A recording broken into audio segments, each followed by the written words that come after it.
सहनावतु सहनौ भुनक्तु सह वीर्यं करवावहै तेजस्विनावधीतमस्तु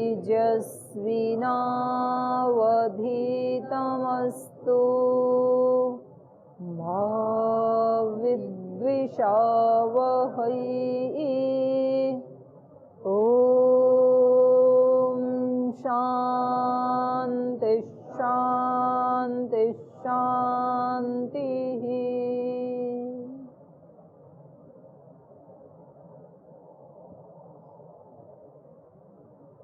कुछ पूछना है पीछे के पाठ से? हाँ बहन जी, ये गीता को सिर्फ जो गीता शब्द का अर्थ है ये सिर्फ गाने अर्थ में क्यों लिया गया है? सिर्फ गाया गया है इसलिए गीता क्यों कहा गया है? गाया तो गया ही है, पद्य है ना।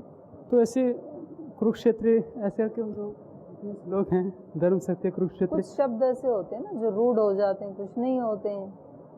अब गोकस्मात गोगमनाथ, जो गमन करती है वो गो है। गमन तो भैंस भी करती है, गमन तो बकरी भी करती है, गमन तो रेलगाड़ी भी करती है, बस भी करती है। उन सबको गो क्यों नहीं कहा? गमन तो करते हैं पर वो रूढ़ हो गया एक जगह पे, यहाँ रूढ़ हो गया। इतना ही तो गा के बताया गया पूरा। गा के तो बताया, पर गा के तो वेदों को भी बताया, 4 वेदों को गा के ही बताया। गा के तो उपनिषद के मंत्रों को भी बताया, तो उनको गीता क्यों नहीं कहा? इसको भी गाया पर इसमें रूढ़ हो गया। संज्ञाएं कितनी प्रकार की होती हैं? पढ़ा है नहीं पढ़ा आपने? संज्ञा प्रकरण पढ़ लिया? कितने प्रकार की संज्ञाएं होती हैं?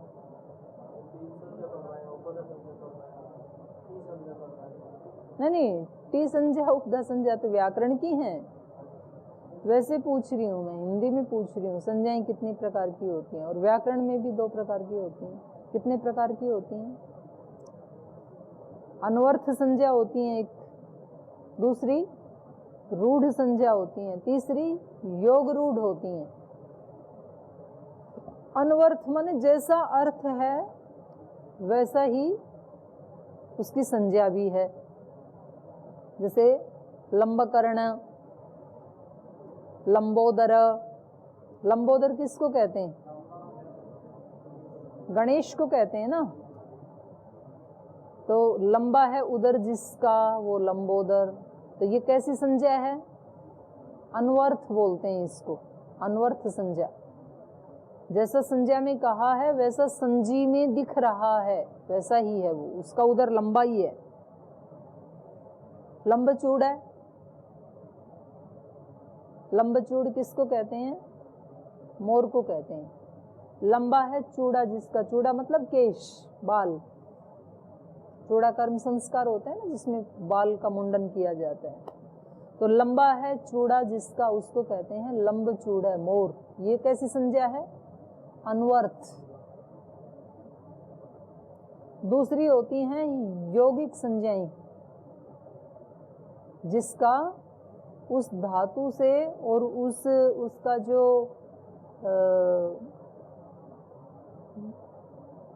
अन्वय है, उसका जो प्रतिपाद्य विषय है, उसमें जो उसकी डेफिनेशन है वो उसमें घट रही है, यौगिक क्रिया। जैसे गो, गो को गो क्यों कहते हैं? गो कस्मात गो गमनात, गमन करती है वो। चरता फिरता रहने वाला पशु है, उसको एक स्थान पे रखे तो उसको अच्छा नहीं लगता है। तो कुछ तो घर में मतलब वो गौशाला में भी ना, फिर वो उसको चेन से बांध के नहीं रखते हैं, चारों तरफ दीवार लगा के फिर उनको ऐसे खुला ही छोड़ देते हैं, क्योंकि उसको खुला घूमना अच्छा लगता है। और चरने के लिए भी कुछ पालतू बना के चेन से बांध के उसको घर में ही खिलाते हैं, कुछ चरने के लिए जंगल में छोड़ते हैं, तो जंगल में छोड़े तो उसको अच्छा लगता है। तो ये है यौगिक संज्ञा। और योग रूढ़, योग रूढ़ कौन सी होती हैं? जिसमें वो अर्थ घटित नहीं हो रहा है लेकिन फिर भी वो संज्ञा है। जैसे मान लो किसी व्यक्ति का नाम है नयन सुख और वैसे वो व्यक्ति सूरदास है, ये संज्ञा नहीं घटित हो रही ना। तो कैसी संज्ञा है ये? रूढ़ संज्ञा, रूढ़ हो गई उसमें। जैसे नाम है करोड़ीमल, और बेचारे के पास कौड़ी भी है नहीं, गरीब आदमी है। करोड़ीमल है तो करोड़ रुपए होने चाहिए ना, है नहीं। तो ये योग रूढ़ संज्ञा हो गई। जैसे आजकल सरनेम लगाते हैं, स्वेदी, द्विवेदी, त्रिवेदी, चतुर्वेदी। स्वेदी मतलब एक वेद का ज्ञाता, वेदी मतलब 2 वेदों को जानने वाला, त्रिवेदी माने 3 वेदों को जानने वाला, चतुर्वेदी 4 को जान। नाम चतुर्वेदी है, एक को भी नहीं जानता है, लेकिन तो ये योग रूढ़ संज्ञा है। ऐसे संज्ञाएं होती हैं। और कोई प्रश्न है तो बताओ, नहीं तो फिर आगे चलते हैं। ओम दीदी, मैं कल शाम कक्षा के बाद पूछा था जो व्यवहारिक जो बता रहे हैं उसका व्यवहारिक में कैसा होता है? जैसे क्या कह रहे हैं? जो आप बता रहे थे ना, जो संयम में रहना है और किसी को व्यवहारिक में कैसा रहना है, आप बताने के लिए कल बोल रहे थे। आपका प्रश्न स्पष्ट नहीं है। व्यवहार में रहना है जी?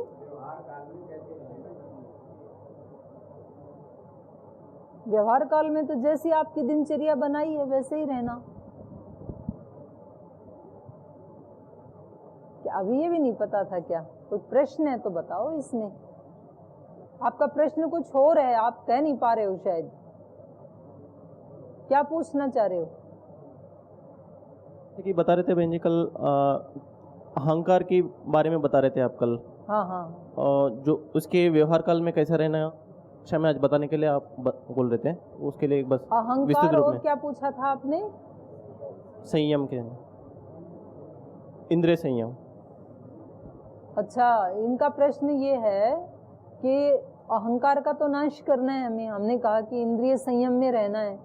तो अगर हम अहंकार की स्थिति में नहीं रहेंगे तो व्यवहार कैसे करेंगे? अहंकार मतलब मैंपन। अब जैसे मेरे अंदर अहंकार है इस समय एक आचार्य का, तब तो पढ़ा पाऊंगी। और अगर ये अहंकार लुप्त हो जाए तो फिर कौन किसको पढ़ाए और कौन पढ़े? तो अहंकार और अभिमान में क्या अंतर है और अहंकार कितनी प्रकार का है, ये 2 बातें। क्योंकि कल यहाँ अहंकार को छोड़ने की बात हो रही थी ना, वो जो प्रसंग चल रहा था रावण आदि का, तो उसमें हम कह रहे थे कि भाई अहंकार नहीं करना चाहिए किसी को भी, क्योंकि अहंकार नहीं चलता है किसी का भी। तो वहां पर अहंकार से मतलब था अभिमान। एक देखो दर्शन में ना एक होता है विशुद्ध अहंकार। विशुद्ध अहंकार कौन सा है? मैंपन का भाव। जो सत्व रजस तमसाम साम्यावस्था प्रकृति, प्रकृतिर महान महतो अहंकार, वो जो अहंकार है, जो प्रकृति का तीसरा विकार है, दूसरा विकार है महतत्व और महतो अहंकार है। अहंकार मतलब एक एग्जिस्टेंस में आना, सत्ता। तो उसका तो कभी भी अभाव हो नहीं सकता है, उसका तो नाश हो ही नहीं सकता है। मेरे एग्जिस्ट का तो नाश नहीं हो सकता है। जब तक शरीर है तो मैंपन तो बना रहेगा ना उसमें। और कल जो चर्चा चल रही थी कि भाई उसके पास सब कुछ था, विद्वान भी था रावण, गुणवान भी था, धनवान भी था, बलवान भी था, सारी तो क्वालिटीज थी। और सारे के सारे गुण एक चर्म के ऊपर थे। धनवान भी कोई सामान्य धनवान नहीं था, पूरी नगरी में ही प्लास्टर भी उसका करवा दिया सोने का, इतना धनवान था। और गुणवान भी कोई सामान्य तरह का गुणवान नहीं था, 4 वेदों का प्रकांड पंडित था। और बलवान भी कोई सामान्य बलवान नहीं था। जिस समय वो श्री राम से लड़ने के लिए आया तो श्री राम की भी एक बार आंखें चौंध गई कि ये इतना विशाल काय और इतना तेज उसके चेहरे से झलक रहा था, तेजस्वी था बहुत, बलवान भी। तो सारे के सारे उसके जो गुण हैं वो बहुत उच्च कोटि के थे। लेकिन कल हम कह रहे थे कि फिर भी एक उसके अंदर कमजोरी थी, उन सारी क्वालिटीज का अहंकार ज्यादा आ गया।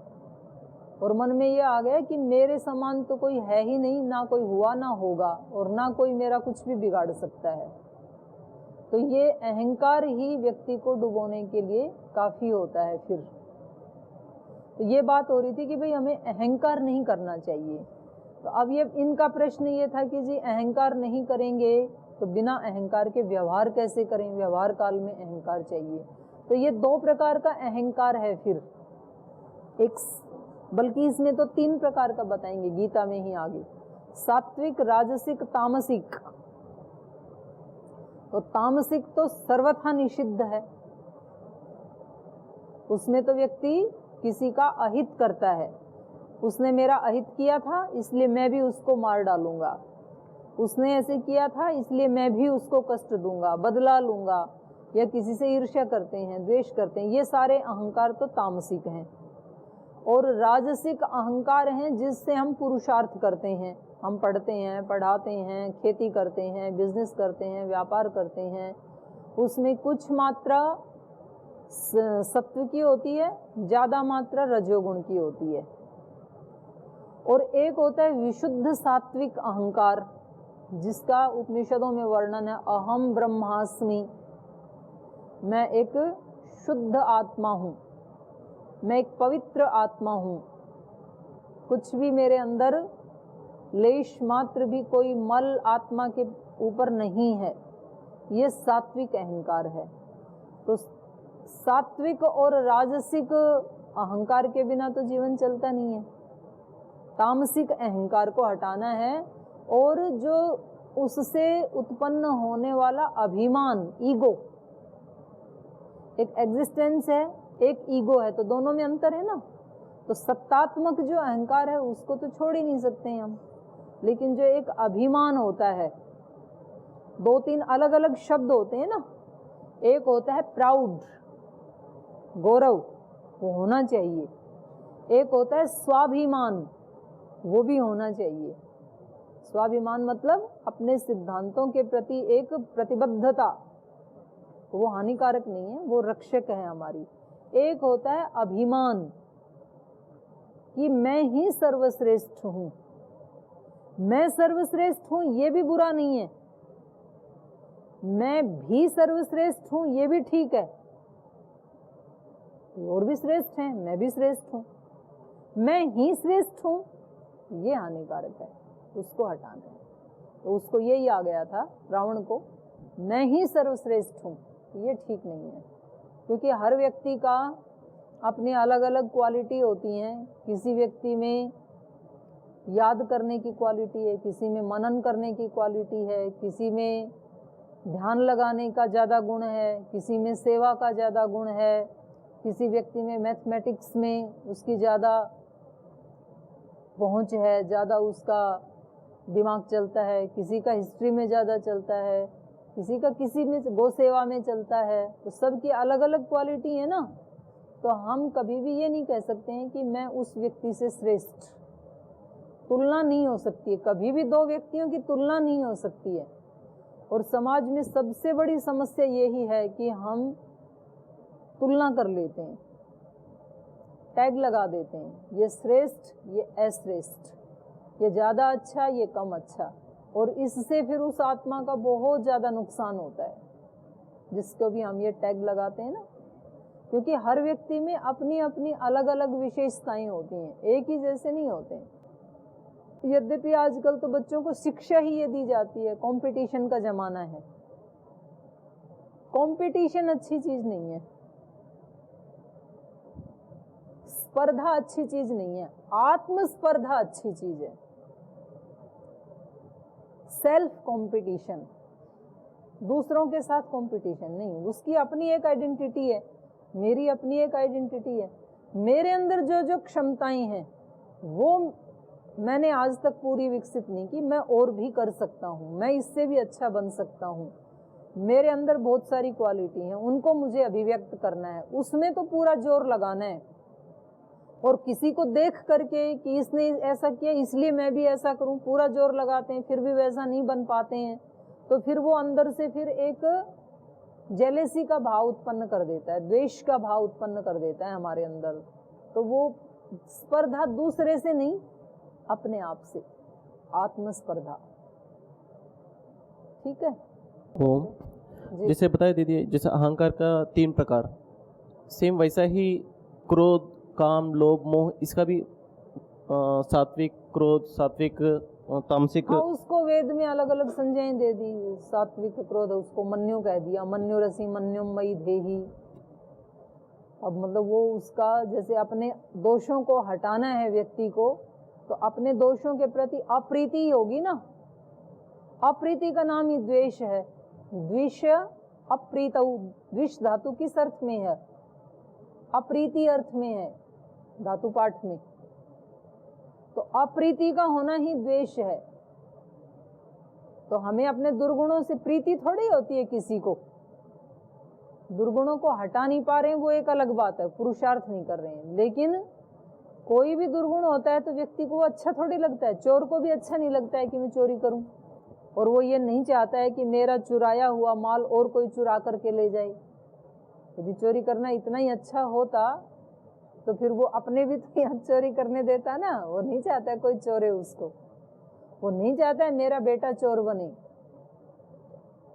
तो वहां तो अप्रीति होती है अपने दुर्गुणों से, द्वेष ही होता है। तो उसी को ही क्रोध कह दिया। तो ये हमारी जो प्रकृति में जो भी चीजें हैं ना, ये कभी भी नष्ट नहीं होती हैं। क्रोध कभी नष्ट नहीं होता है, डाइवर्ट हो जाता है, भक्ति में डाइवर्ट हो जाता है। एक शक्ति है ना क्रोध। जब गुस्सा आता है तो क्या होता है? आंखें लाल होती हैं, होठ फड़कने लगते हैं, किसी के गाल फड़कने लगते हैं, चेहरा लाल हो जाता है, खून गर्म हो जाता है, हाथ भी कभी कांपने लगते हैं। तो इसका मतलब है कि एक जो सामान्य शरीर की अवस्था थी उसमें कुछ और एनर्जी आ गई। तो शक्ति तो है एक, लेकिन वो शक्ति फिर निकल जाती है और व्यक्ति अपने आप को थका हुआ महसूस करता है। इसलिए प्रायः गुस्सा करके व्यक्ति क्या करता है? बेड पे जाके गिर जाता है, कमरे में जाके एकांत में अपने तख्त पे, बेड पे, खाट पे लेटता है, क्योंकि उसको वीकनेस फील होती है। एक शक्ति थी वो निकल गई। तो शक्तियां हैं ये सारी, काम, क्रोध, लोभ, मोह, अहंकार, ये सब शक्तियां हैं। इन शक्तियों की डायरेक्शन ठीक नहीं है। उनकी डायरेक्शन को योग चेंज कर देता है। जब हम किसी योगी के पास, किसी संत के पास, गुरु के पास जाते हैं तो उन लोगों ने जिस दिशा में अपनी इन शक्तियों को लगाया है तो वो कहता है आप भी इसमें लगाओ, तो वही शक्तियां फिर सुख देने लग जाती हैं।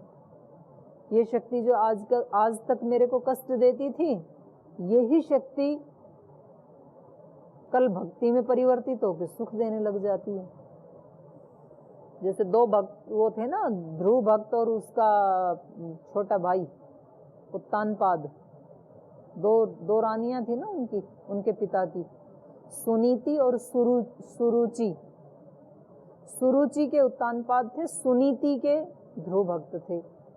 तो उसको गोद में बिठाया तो छोटी वाली रानी ने कहा कि तुम भागो, तुम्हारा अधिकार नहीं है, अगर इस गोद में बैठना है तो मेरी कोख से जन्म लेना पड़ेगा, ऐसे उसने कहा। तो उसको बहुत गुस्सा आया प्रहलाद भक्त को, ऐसे कैसे मेरे को मेरे पिता की गोद से कोई वंचित कर सकता है। लेकिन उन्होंने उस गुस्से को किया नहीं, झगड़ा नहीं किया वहां अपनी सौतेली माता से। वो निकल गए और उसी गुस्से को उन्होंने भक्ति में डाइवर्ट कर दिया कि ठीक है। फिर अपनी माँ से पूछा कि उन्होंने मेरे को निकाल दिया तो मैं क्या करूं, क्या ये मेरे पिता नहीं है? तो उन्होंने कहा कि तेरे पिता हैं, लेकिन एक पिताओं का भी पिता है, तुम उसकी गोद में बैठ सकते हो, वहां से तुम्हें कोई नहीं हटा सकता है। वो भक्त थी उसकी माँ, तो उसने अपने नन्हे से बच्चे को कहा कि एक पिताओं का भी पिता है और उसकी गोद में कोई भी बैठ सकता है, वहां से तुम्हें कोई नहीं हिला सकता है। तो छोटा बच्चा था, माता पिता गुरुजनों के वाक्यों पे सबसे ज्यादा विश्वास करते हैं बच्चे, तो चल पड़ा, छोटा सा 5 वर्ष का बच्चा। और उसी गुस्से को फिर उसने भक्ति में चेंज कर दिया, वो एक अमर भक्त बन गया। तो ऐसे जो हमारी शक्तियां हैं ये सारी डाइवर्ट हो जाती हैं। जो भोग की शक्ति है वो सेवा में परिवर्तित हो जाती है। जो व्यक्ति पहले, ये तो न्याय दर्शन में भी पढ़ा ना आपने कि, अच्छा अभी न्याय पढ़ा नहीं है आपने, कि वाणी के 3 पुण्य, वाणी के 3 पाप, ऐसे ही इंद्रियों के, मन के पुण्य, मन के पाप क्या हैं।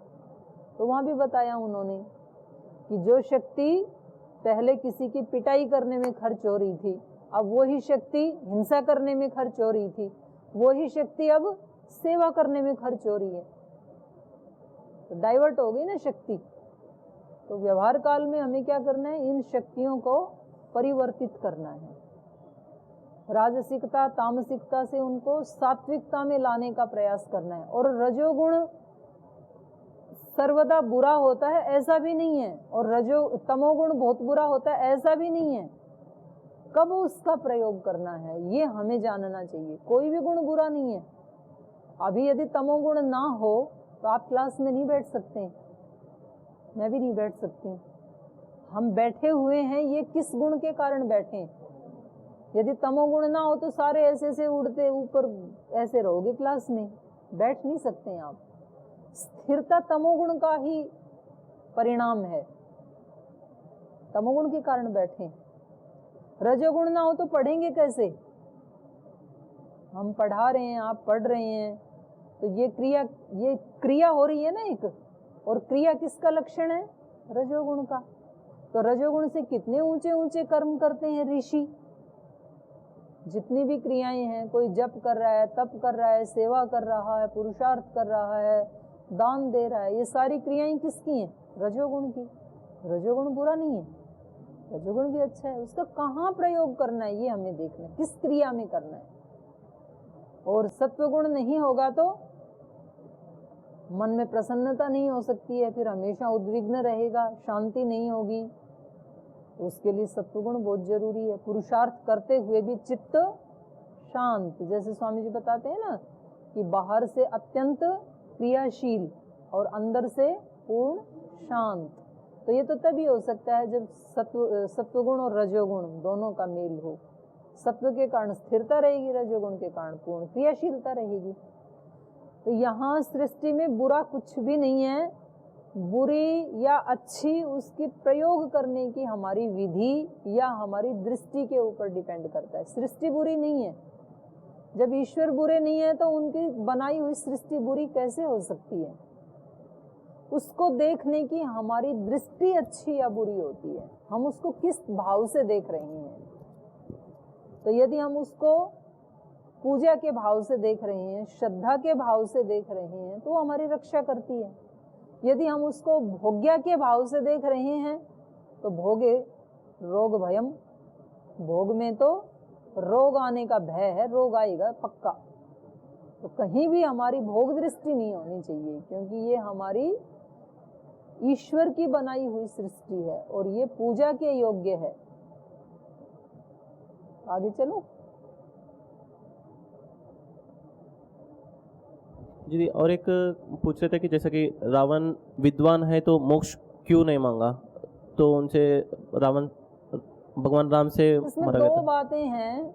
एक तो जो भी शब्दविद विद्वान होता है तो वो जरूरी नहीं है कि मोक्ष का जिज्ञासु भी हो। आज भी ऐसे बहुत हैं जो शब्द में, नारद तो ऐसे ही गए थे ना अपने गुरु के पास, सनत कुमार के पास, लेकिन उनको प्यास किसकी थी, आत्मविद होने की थी। तो फिर उन्होंने बताया मैंने तो वेद, उपवेद, ऋग्वेद, ये सब भूगोल विद्या, खगोल विद्या, नक्षत्र विद्या, भूत विद्या, पिशाच विद्या सब मैंने पढ़ ली, लेकिन ये सब पढ़ के भी मैं शब्दविद हूँ। विद्वान तो था, आत्मविद नहीं हूँ, क्योंकि मैंने सुना है आत्मविद जो है वो शोक को तर जाता है। इसी में आएगा आप। अच्छा, आप तो गीता पढ़ रहे हो, आजकल दूसरी क्लास में चल रहा है छांदोग्य उपनिषद, तो छांदोग्य उपनिषद में आता है ये। तो नारद ने कहा कि ये सब जान के मैं शब्दविद हूँ, आत्मविद नहीं हूँ। और आप जैसे विद्वान पुरुषों से मैंने सुना है कि जो आत्मविद होता है वो शोक को तर जाता है। तो मेरा तो शोक गया नहीं, इतना सब पढ़ने के बाद भी मैं तो शोकाकुल हूँ। तो आप कोई ऐसा उपाय बताइए जिससे कि मैं इस शोक को तर जाऊं।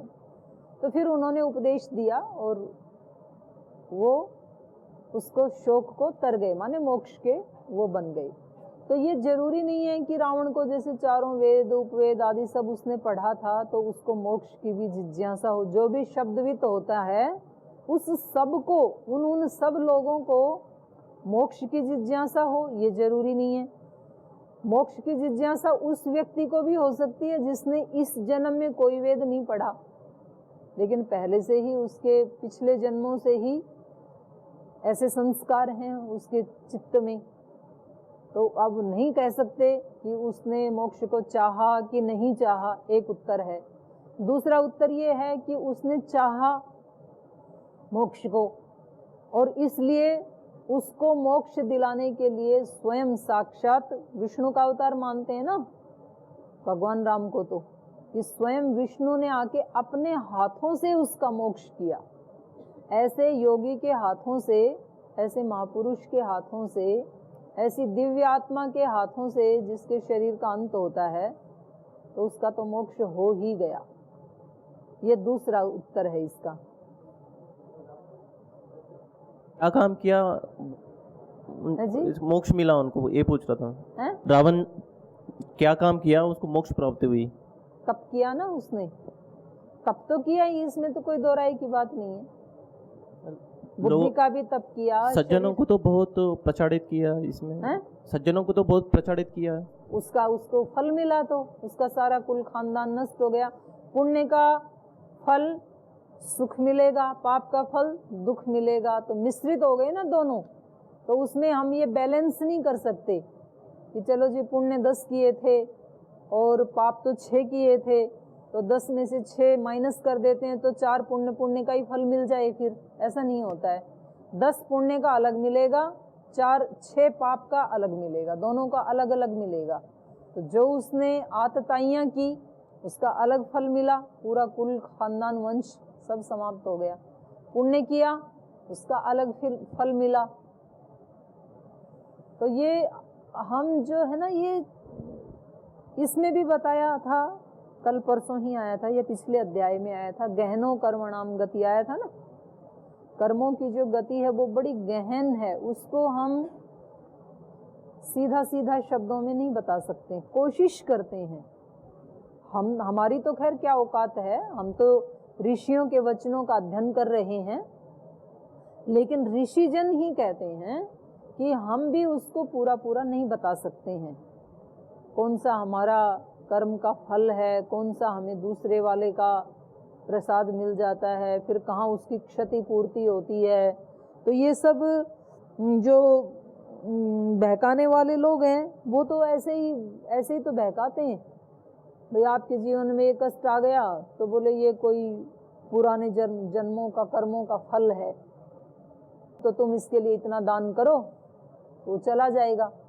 अब उसने दान किया तो इसकी तो आमदनी हो गई, और उसकी ये मानसिकता मेंटेलिटी बन गई कि मैंने दान कर दिया अब मैं ठीक हूँ। उसकी इस मेंटेलिटी से वो व्यक्ति ठीक भी हो जाता है।